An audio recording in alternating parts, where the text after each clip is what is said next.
playing against Kenny, he wasn't going to let anything slide.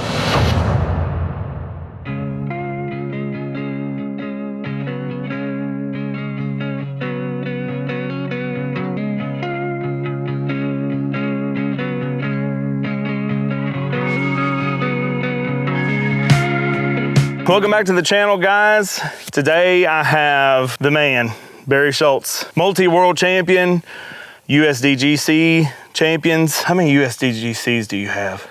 I have 3 Worlds and USDGC in the same year. That's only been Yep. done a couple times. So yeah, it was a good couple of years. A good stretch of player of the year. It was like 4 out of 5 years, something like that too. So it was a good stretch for me.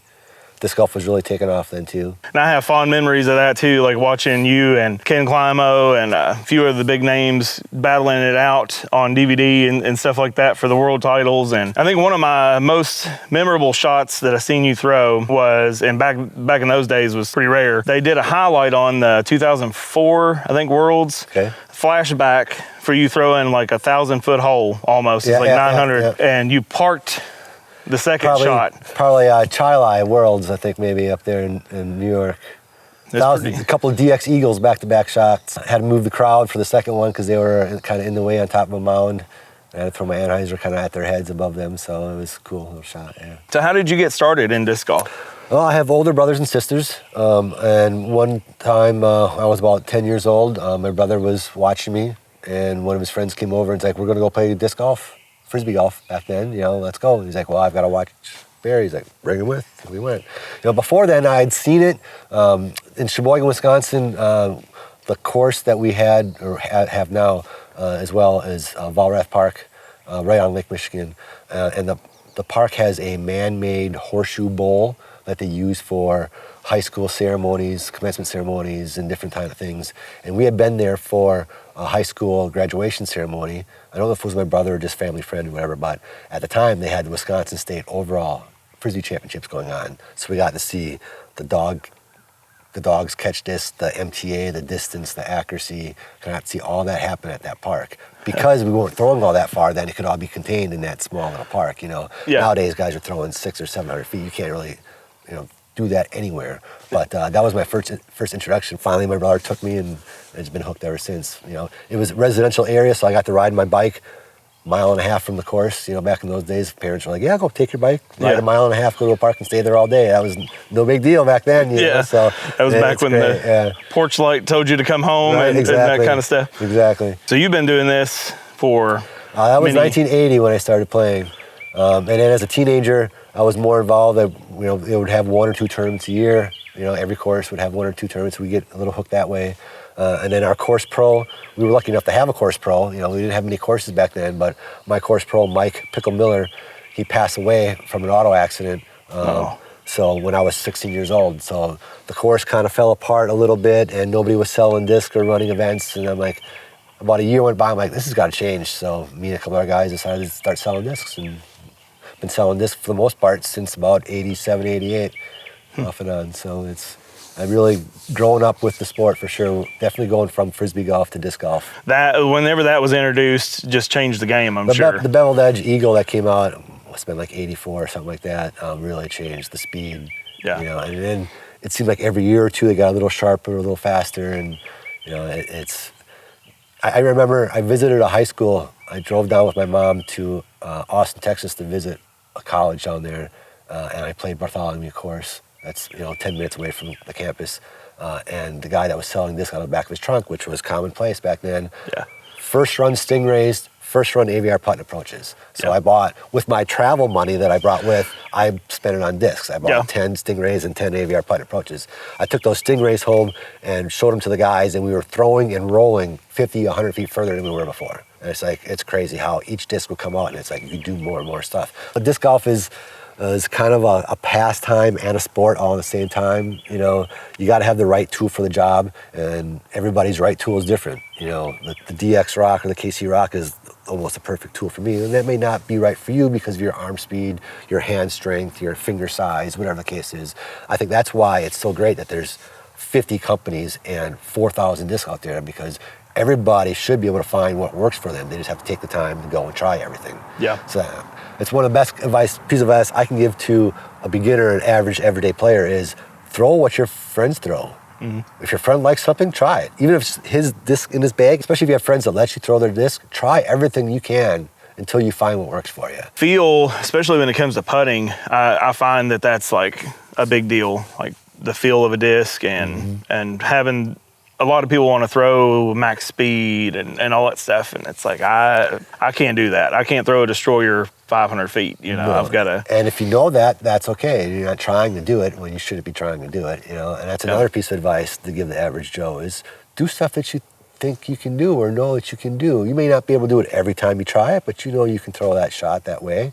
Don't try things that you have no idea if you can do it or not, especially when it counts. Yeah. You know, try that stuff in the open field. That's where fielded practice is so important for the guy that wants to really push himself and get better is you try new things there. So out of all your years of playing, who do you say would be your favorite person to compete against? That's kind of a weird double-edged question, you know? And I can kind of pick at it a little bit and I'll say, well, one of my favorites to compete with, not against, there you go, would be somebody like a Scott Stokely that has fun no matter what he does interesting and strange things. Players like Jeff and Johnny Listman on the West Coast that are just so creative and do awesome things with a Frisbee and a disc. You know, I like to compete with those guys.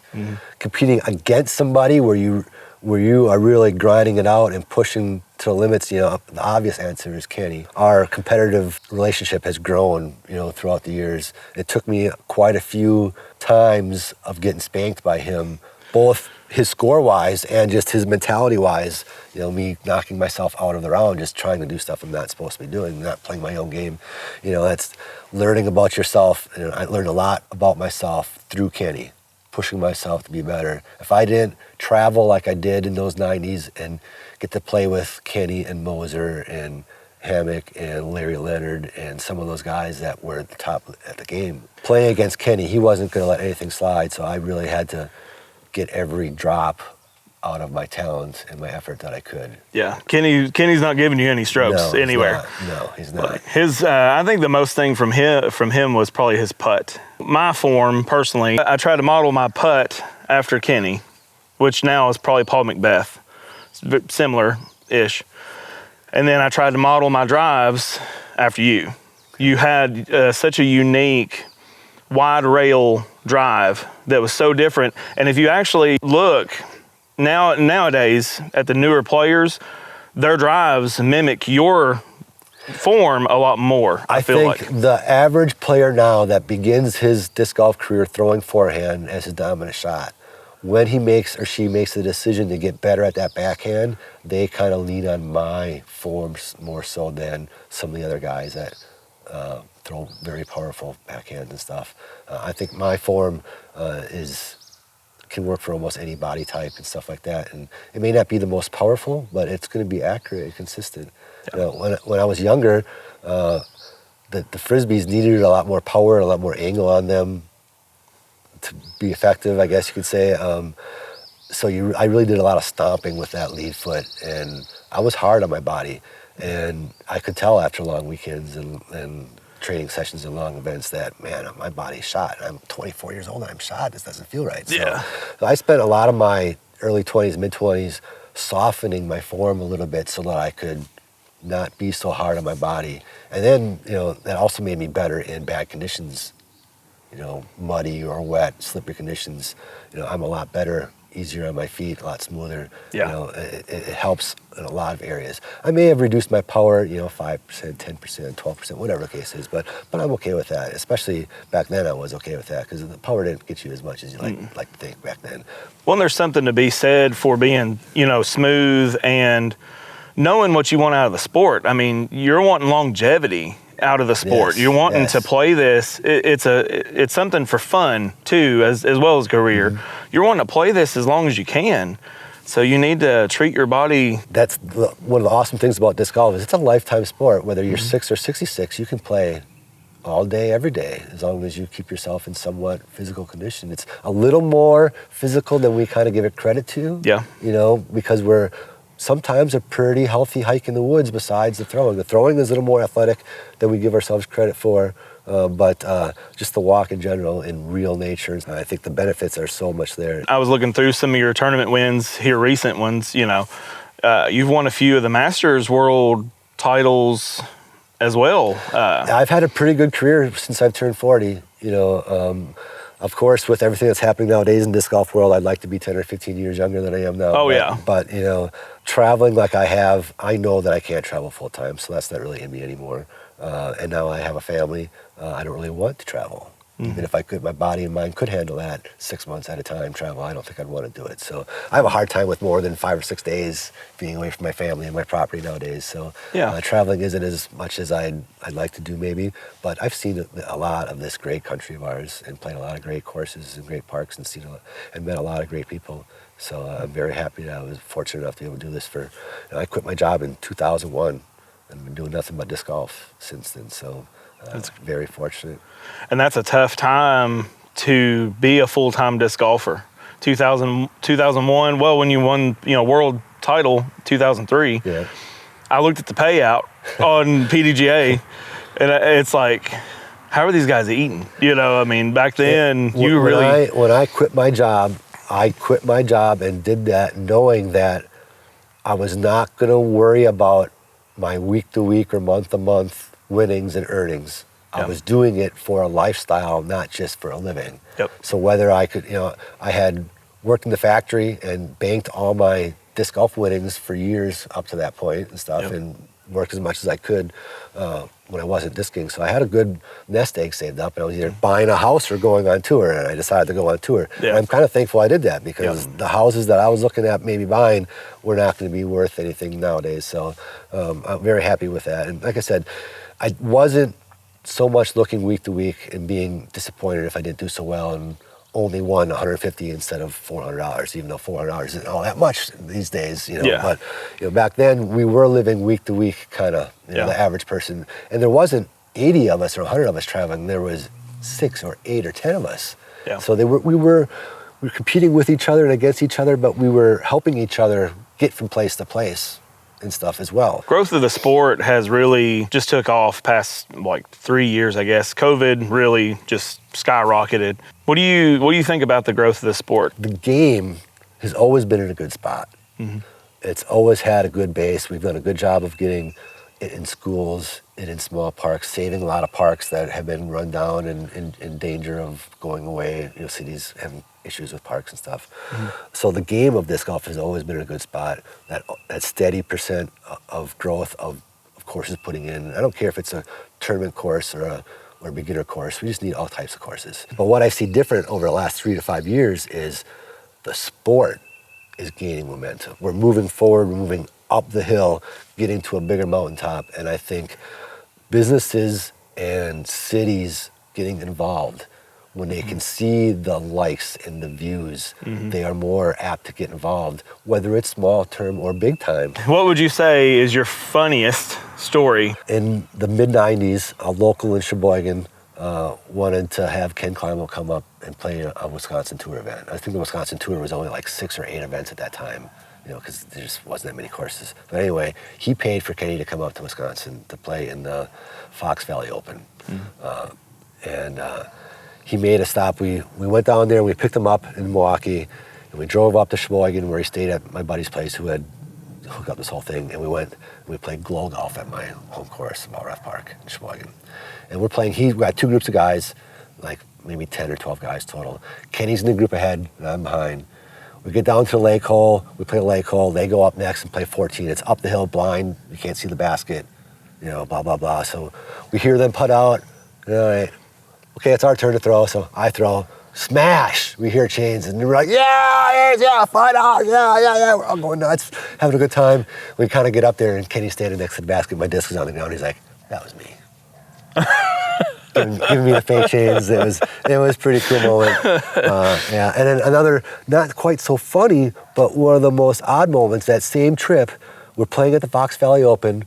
We're playing Plowman, I think it was, and it's quite windy, and we're on a back up, and we're next to our tee pad is next to a swimming pond or swimming lake. It's all fenced in, chain link fenced, and Katie and I are standing there chit-chatting, and I put my whip it up against the fence, let go of it, and it stayed there for like 3 seconds because it was so windy. Oh man. It's like, wow, okay, I guess it's a tough win today. I guess this is what I need to be throwing is right, a whip it, right? Right, yeah. So it was a quite interesting trip, and stories about Kenny being in Wisconsin for that, 3 or 4 days were told for many, many years. Oh yeah. Especially razzing you with the chains and stuff. Yes, That's pretty good. Yes, that's good. The funniest thing that I've seen, this was on YouTube a long time ago. I don't know how many years, but it was of you. You were in I called it a chicken shack, but it's not. Yeah. You were in a fenced-in maintenance area or something like that. Maintenance storage area, fenced in, yeah. And that was not declared out of bounds. No. So I had to go in there and play it. So I seen you get in there. I'm like, what's he doing? Why is he getting in there? There's no shot. Because what you climb through, you're half of me. Yeah. I'm not getting in there ever. I had to climb through a little. I mean, it was angled, so it was narrower at one side and wider at the part. But I had to barely fit in to get in there. And then I had to do a patent pending step behind, hardly stay on my feet, and throw through a little 1.5-foot triangle. Yeah. 10 feet in front of me, hoping to get away from the building to be able to throw my next shot. And it was like a 100-foot shot. It was at least 100, 120 feet. You're throwing it. I hit the exact center of that spot. It was probably the best shot I had thrown in about a month's time. I still remember the tee shot. It was a huge wind from the left headwind, and there was out of bounds left, and I threw a low Viper, I think maybe it was, or maybe it was a Firebird, and it just stayed straight the whole time, never hooked up, went straight into that spot. Oh, man. Wow. What would you say is your all-time favorite course? When people ask me, I get asked this type of question quite often, and I usually break it down in a couple different areas. If I were to play one course for a major championship every year, I would like to say it'd be Winthrop Grove, but I don't think it is Winthrop Grove, just because I like gaps a lot more than the average player. I don't think I want to play it every day for my major event. I really like that facility up in Vermont. It's almost an ideal place to have a big tournament. As far as an everyday player, unfortunately, Walrath Park lost the holes on the lake. The water department took the land back. So I can't say that anymore. I used to say that because it's just a fun putter and mid-range course that you can play 10 rounds and not get tired. But it's not easy either. I mean, you still got to throw the shots. I really like old school wooded courses. It doesn't have to beat you over the head hard to impress me or to have fun.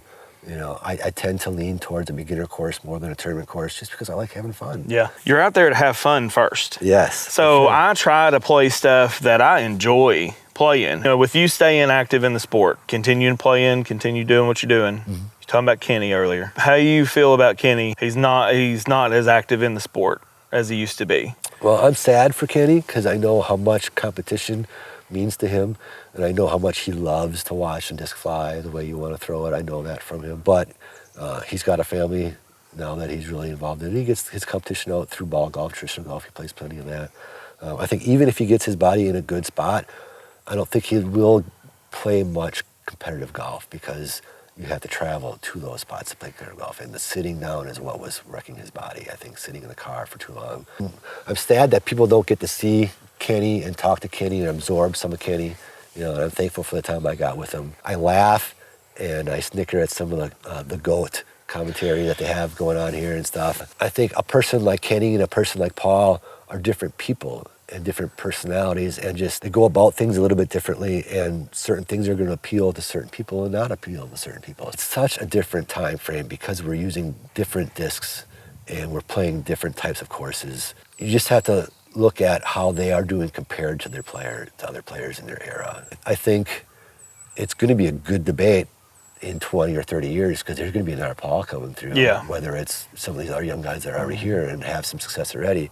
Grew up watching you on DVD and you and Kenny and Schwebe and all the guys from around here really. And then Stokely's one of the few that really convinced me to make sure I go out to California. I was never I needed to go to California or wanted to go to California, but Stokes like, you got to come out. You got to. playing these events. And I traveled with him a couple of times to Santa Cruz Masters Cup and had some great times out there with him. Interesting. I'm very thankful for Stokely for, you know, kicking my butt and also pushing me a little bit. It took me a while to beat him. And I didn't know this, didn't realize this, but he said, once I beat him, I don't think I lost to him more than a couple times. Really? After that. He said, once he made the breakthrough, you were gone. I couldn't touch you anymore. I'm like, is that really true? And I went back and looked. I'm like, yeah, I guess it's kind of sort of true. Well, it's like I said, I was looking up that stretch. You know, I had seen the DVDs and stuff, but I just pulled up all your wins and was looking at them. And like that 2003 Worlds, from there, it was just like, boom. Well, once you have success and you gain a little more confidence that you know that you can have success if you're doing the right things, you know, it all just falls in place. Say you're getting ready to go win the next world title. What do you do in the day of? Take us through like the 24 hours before tee off. When it comes to a Worlds, typically I like to be over prepared. So I want to make sure that the course is not going to surprise me with a tree here, a bush there, an out of bounds line there. You know, I'm going to do my homework on the courses and really get set. The last day before a Worlds, it's a marathon. So I'm resting that last 24 hours. If I haven't gotten the practice I wanted or needed, I might play a half round or maybe do some putting or maybe find out which discs I want to take with on a certain course, maybe do some field throwing just to make sure I know that I want this T-bird, not that T-bird, or this eagle, not that, you know, whatever leopard 301 or whatever leopard, make sure my disc selection is set. But in general, last day before a major, last day before USDGC, I'm not doing much. What would you say your fondest memory of disc golf is? I've had a couple of really nice ones. I met my wife playing disc golf. That was a fond memory, of course. And then getting to know her through disc golf before we became a couple, that was awesome. Friends that met through disc golf and got engaged on a disc golf course and stuff like that. A couple of those instances, just fantastic. On a personal note, just being able to win Worlds after trying so hard in Flagstaff was a great moment, celebrating with a handful of close friends. But my favorite moment in disc golf that surprised me the most as being proud or emotional or really hit me hard was when I played in the World Games. I got to be part of the World Games in Akita, Japan in 2001. And there were only 6 countries that got represented. So there were only 6 men and 6 women that got to do this. And I got to represent my country and I won a gold medal. And on the podium with the national anthem playing, it hit me a little harder than I thought it would. That experience, being taken over to Japan, being treated like royalty, and seeing the amount of commitment that the city and the country did to the World Games, because the World Games is a pretty big kind of a mini Olympic. No matter where we went, from the time we landed in the airport in Japan to the time we got to our place where we stayed for, you know, the 4 or 5 days that we were competing, you could tell that the World Games were happening in this city and in this area, and they went all out for us, and it made us feel so special. And it was weird because there was only, you know, 12 of us kind of going around in places, you know, a small group. This is all for us kind of thing, you know. But it was a fantastic way. I didn't think I was quite that attuned to my nationalism, I guess you'd say. I didn't know I was that patriotic until the music started. So that was a surprising. You wear headphones now. I do wear headphones now. Yeah. And so the question would be, what's on the headphones? What are you listening to? Tournament play. It is 99.9% of the time Pink Floyd and their solo stuff. Some Waters, some Gilmore. You know, I need distraction. I don't need a beat. I don't need energy. I don't need a rhythm. I don't need any of that. I've got plenty of that stored inside myself. You know, I need to think about the clouds going by and not think about golf, or why is this guy beating me, or why am I not getting any birdies, or why am I rolling away every time I land on the ground, you know, stuff like that. You know, stuff that we can think that doesn't help us anywhere as far as the golf goes. You know, I need distraction from that, and it does a pretty good job of it. In fact, I think I probably am more talkative to my group mates since I put the earphones in than right before. It's wired. Still old school, but again, I don't take my phone with me on the golf course. It's iPod. You know, I go on the golf course to put my phone away. In general, I want to connect with the park, the disc, and everything, and play golf. And that's probably my favorite part about disc golf too, is getting out in nature and get out and play the course, put my phone up, turn it off, and connect with nature. And playing a quiet morning round by yourself, even if there's other people on the course, just playing a nice, slow, casual round through the park, whatever course you're in, is usually really fulfilling. yeah, I felt. you got to throw one disc for the rest of your life. It's probably some version of the rock. Yeah. I mean, I really stick to DX or KC for my rocks. I don't do Champion or Star. It would definitely be the rock. I've putted with rocks in the winds already, so that wouldn't be a huge change. And I've known a couple of guys that have been really good putters with rocks. Some friends over the years, Doug Williams was one. So, back in my early days, I could throw a rock very far. And a rock can still go very far if you have enough air to do it. So I can't quite overpower a disc anymore. As I get older these last 4 or 5 years, some of my favorite discs and favorite shots is overpowering a disc, making it go straighter than it should or whatever the case is. And I can't do that anymore. So now I've got to use a disc that is meant to do that later, stay straighter later or turn later. And it's really a fine line to find those discs that do that for you. It's harder. It's making that shot harder. I'm really having that same struggle that a lot of you guys are having out there, is finding the right disc for certain shots. Disc for the shot. One of your videos I had seen a while back was talking about have as few discs as you can, which is still probably true. But still cover all the bases that are needed for the golf course, for sure. Yeah, but with the new technology now, you can have a disc for every shot pretty much and throw. And the way guys throw both sides of their body, they can cut kind of things in half a little bit. You don't need one that goes left and right. You just throw it the other way. And one of the things that all the top guys do, and if you don't do it and you're an amateur, you're missing the boat here. Whatever model you like, whether it's a putter or a mid-range or a slow driver or a fast driver, if you really like that, you should have 2 or 3 or 4 or 5 of them in your bag. From really fresh to really beat up, from really soft to really hard, different plastics and stuff, because you like that shape, you have confidence in your head, so you're gonna throw better shots with it. You're gonna be better with it if you think you're better with it, as strange as that is. I almost always have 4 or 5 AVRs in my bag, and I almost always have 4 or 5 rocks in my bag, from really flippy to stable. I do that with my putters and my mid-ranges for sure. It always depends on the course you're playing and what it's asking of you to do, kind of thing. Was there ever like a final 9 that was probably your most stressful? And who was it that you were? That's a hard question. That's why I said I've got to ask you. If I think about it, I think I've really only had 2 playoffs for majors. The one with Kenny in 2003 at USDGC, and I was so far behind throughout that day that I don't think I felt the pressure. I felt pretty relaxed and felt pretty good about whatever was going to happen kind of thing. And a major Solinsky with Patrick Brown, I didn't really necessarily feel that pressure there. I would say almost any Worlds leading up, the first round of Worlds, I find myself more nervous than I would the last round of Worlds, just because I didn't know what was going to happen that week and how I was going to react to certain things, and if I was going to be able to brush things off and stay in my zone, so to speak, or if I was going to be affected by the people I play with, or whatever the case is. I want to say in the mid to late 90s, with the help of a couple different books and a couple different people, I really kind of changed my perspective on pressure and anxiety. Depending on what it is that you're feeling, the most common or the most easy human reaction is to have a negative connotation with that anxiety or pressure or energy or anxiousness, whatever it might be. I'm not sure what it was that slammed the book closed on it for me, but to me, as a human being and as an animal on this planet, anytime you are nervous or excited or anxious, it's always there to help you in your situation, to be more aware of noises and sounds and everything, the fight or flight response as an animal on this planet. All those feelings and all that stuff is there to help you perform at that moment. It's a positive thing. So why am I always thinking about negatives when I'm feeling that stuff? All that stuff that you feel, all that anxiousness, all that energy that's in and around you is there for positiveness. It's there to help you.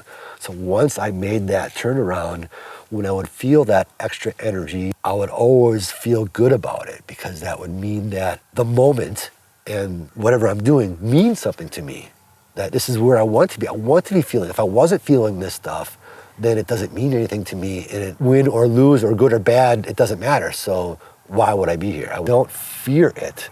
You should welcome it. You should almost be like, why am I not feeling a little nervous, little excited about this moment, because this is a good moment, right? I should feel excited about it.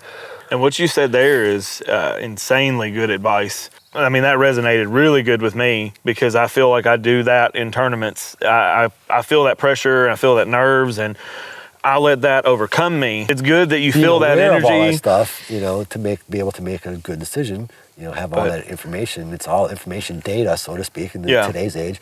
You got all this data and want to get, but once you're making that decision, that data gone. It's just put it in your pocket and make your putt, make your shot, and do it like you've done it 1,000 times. What's the season looking like this year coming into? Well, I just started my rehab on my broken wrist. Old man, everyday action, felt a pop, broke my wrist. Tendon pulled a small bone chip off of a bone. And they said typically when that injury happens, it's a bigger chip, and they would usually just put a screw in it and you'd be good to go in 2 or 3 months after surgery.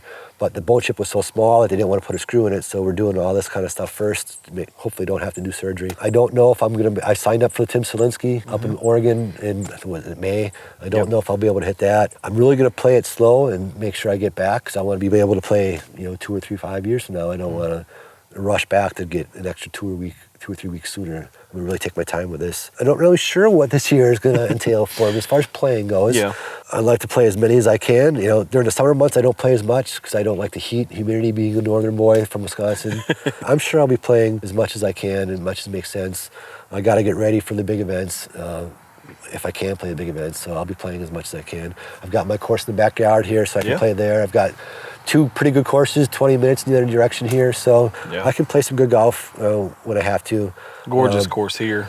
Yes, I'm really looking forward to what we can make here. Rolling Pines isn't that far away, and Yadkinville isn't that far away, so those are both nice courses. I'm just going to play it by ear and spend time with my family and in my course and do as much as I can there. Just do what the doctors tell me and listen to my body as much as I can. And I've been happy, too, to see you stay in the sport as long, because, I'll see you on coverage. I think there was a couple of YouTube videos I even seen in, the 2019 era, 2020, and you were on, lead card with Paul Macbeth and these young guns, and I'm like, hey, there's Barry. I can do just fine, So I guess that's why I thought I was hopeful to maybe someday get on the Disc Golf Pro Tour, because when they have the finale here in Charlotte on these courses, I can still kind of sort of compete with them. I mean, granted, the 375-foot shot through the woods has now been replaced by a 450-foot shot through the woods, but it's still in the woods. So, Oh, yeah. You're still killing it, too. I mean, there's something to be said for, playing in the division that you're playing in now, and you're owning it,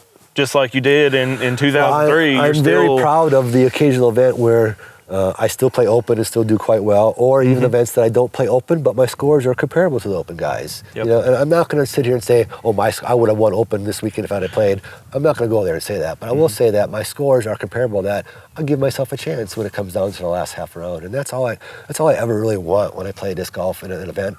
That last 9 holes, if I have a chance, that's all I want. Expectations are a cruel mistress. A little hint I can give to the average person is don't have any expectations. You can have hopes, but don't have any expectations about what you're going to shoot. You can have a home course that you play 1,000 times, and you play in a league that means something to you, and then you get behind a tree that you've never been, you've never seen this tree or bush before, and you've played this hole 1,000 times, and it's strange how golf is such a wonderful game like that. There's so much that we could touch on, so, I've got such I'm just so thankful for the experience that I've had. I've had mentors that have helped me disc golf-wise and running events-wise and stuff like that, so I'm just so thankful that I've got into the disc golf world when I did, because it helped shape me who I was a little bit.